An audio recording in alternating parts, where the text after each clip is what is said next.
Asyif tinggal bersama istrinya Rasmi dan putra almarhum saudara laki-lakinya Syaan guys. Asyif tidak percaya hantu kan? Dia sampai bersumpah jika ia melihat hantu dia akan memakai gelang loh. Wow. Asyif mengajak anak-anak untuk bermain kriket di lahan kosong nomor 6 guys. Saat Asyif meletakkan tugul ke tanah, tugul tersebut menghantam tubuh yang terkubur. Seketika angin berhembus kencang, tapi emang Asyif yang tidak peduli, ia terus memukul tugul makin dalam. Angin pun berhembus semakin kencang, dan pukulan ketiga Asyif tepat mengenai telapak tangannya tuh. Darah dari tubuh masuk ke tunggul, dan Asyif mencuci mereka. Darahnya dibuang ke tanaman serai. Asyif membuat teh serai kan dengan tanaman yang sama tempat darahnya dicuci. Ketika Asyif meminumnya, hantu itu telah merasukinya guys.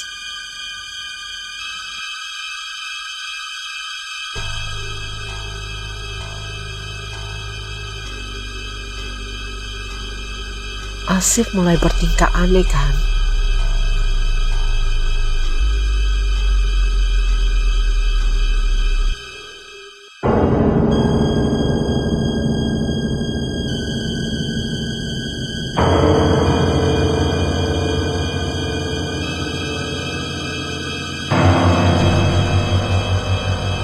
Sebenarnya ada 3 hantu yang merasuki tubuh Asyif guys. Seorang wanita transgender yang kejam, seorang pria dan seorang laki-laki yang cacat mental. Besok malamnya keluarga Asyif menyewa seorang pengusir setan untuk mengusir roh-roh dalam tubuhnya. Bukannya takut roh yang memasuki Asyif malah mengancam satu persatu keluarga pengusir setan untuk membuat mereka pergi guys. Akhirnya hanya pria ini yang tidak takut pada ancamannya. Belum lagi penyusir setan menyiramkan air sucinya, hantu itu sudah menjadi takut tuh guys. Dan hantu itu memilih keluar dari tubuh Asyif. Tapi cerita ini belum berakhir. Cerita ini baru akan dimulai guys. Namaku Laksmi. Anak ini diusir ayahnya karena memiliki kelainan. Tapi pria tua ini malah membawa anak ini pulang ke rumahnya. Pria tua memiliki seorang anak yang cacat mental. Walaupun anaknya cacat, pria tua ini sangat menyayangi anaknya. Baginya semua manusia sama, tidak ada yang berbeda. Mereka semua istimewa karena Tuhanlah penciptanya. Melihat dan mendengar anak ini, pria tua merasa kasihan. Pria tua ini memberinya nama Laksmi, Laksmi Sharma. Kehidupan Laksmi pun dimulai. Seseorang memberitahu Laksmi bahwa tanahnya mau diambil oleh Girja tuh guys. Mendengar itu Laksmi mengamuk dan meluapkan emosinya dengan menjatuhkan Pang Dirja.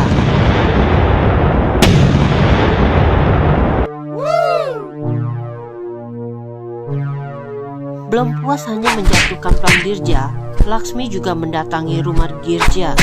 Laksmi memberikan pelajaran dengan memukul satu persatu anak buah Girja guys. Kita lihat kan guys, Laksmi itu kuat banget. Girja aja sampai terdiam tuh liatnya.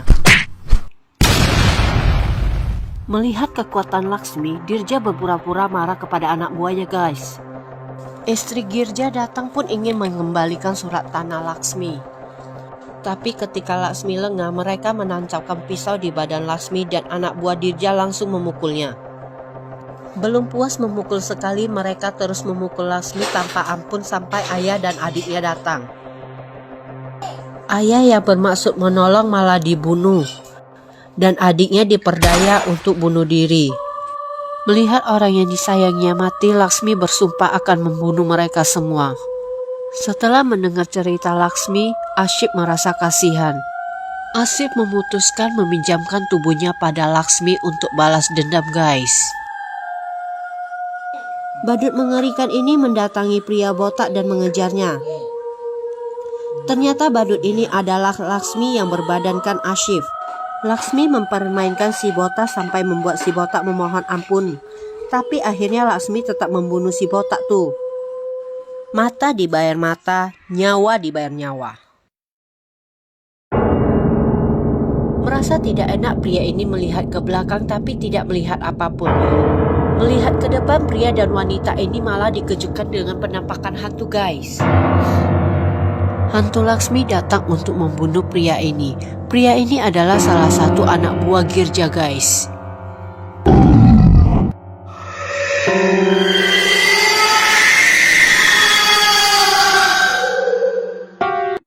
Saat perayaan Dewi Laksmi, Laksmi bersama teman-temannya menari. Melihat Laksmi, Girja dan istrinya memberhentikan mobilnya. Dalam setiap tarian Laksmi ada kemarahan dan tekad yang kuat. Setelah perayaan berakhir, Girja dan anak buahnya membawa tubuh Laksmi keluar dari mobil. Sebelum fajar, jika mereka bisa membakar mayat Laksmi di depan kuil Dewi Laksmi, maka hantu Laksmi akan terbakar seperti mayatnya.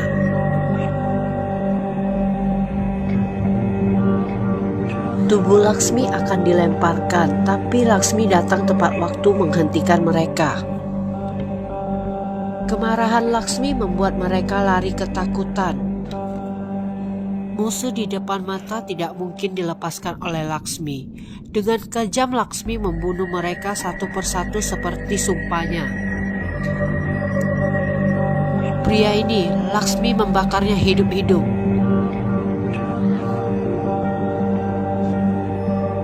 Dalam sekejap mata, Laksmi sudah berhasil mengejar mereka. Pria ini mati dengan tubuhnya yang terbelah dua. Kini Laksmi menargetkan ketiga pria ini. Ketiga pria ini juga akan mati secepatnya seperti yang lain.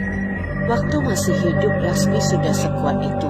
Apalagi ketika Laksmi menjadi hantu pendendam, guys.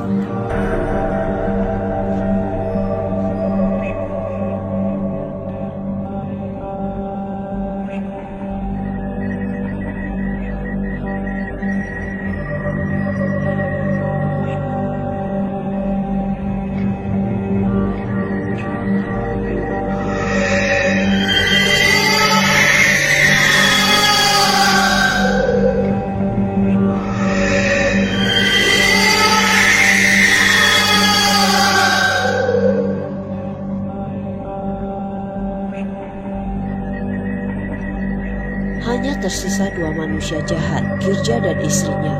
Saat istri Girja terjatuh, Girja berubah menjadi Laksmi. Mata Laksmi menjadi merah dan Laksmi mengeluarkan pisau yang sama dengan pisau yang membunuhnya. Mengingat itu, Laksmi kembali murka. Istri Girja dengan patuh mengambil pisau. Ia menusukkan dirinya sendiri hingga mati. Laksmi pun tertawa penuh kemenangan. Girja melihat kuil Dewi Laksmi di depan matanya. Girja berpikir semua telah berakhir. Ia akan menang melawan Laksmi dengan berlindung di kuil Dewi Laksmi. Dengan kesombongan yang dimiliki, Girja menantang Laksmi. Laksmi yang memang tidak takut pada Girja mendatanginya, tapi terhalang oleh kekuatan Dewi Laksmi. Melihat itu, Girja tertawa puas. Ia pikir dia telah menang dari Laksmi. Girja hanya tidak pernah tahu orang jahat tidak pernah dilindungi. Ia hanya sedang beruntung sesaat.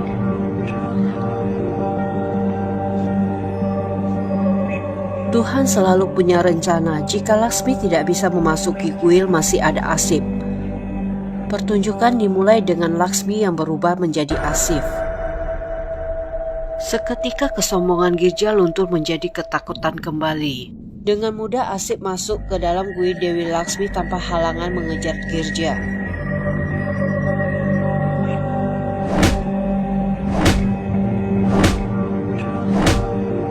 Asif melempar Girja keluar dari kuil dan memanggil Laksmi untuk memasuki tubuhnya. Laksmi!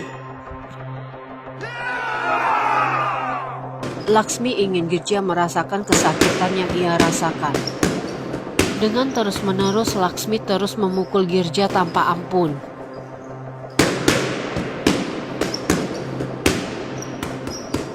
Dengan kekuatan Dewi Laksmi, Laksmi membunuh Girja dengan tongkat pemberian Dewi Laksmi.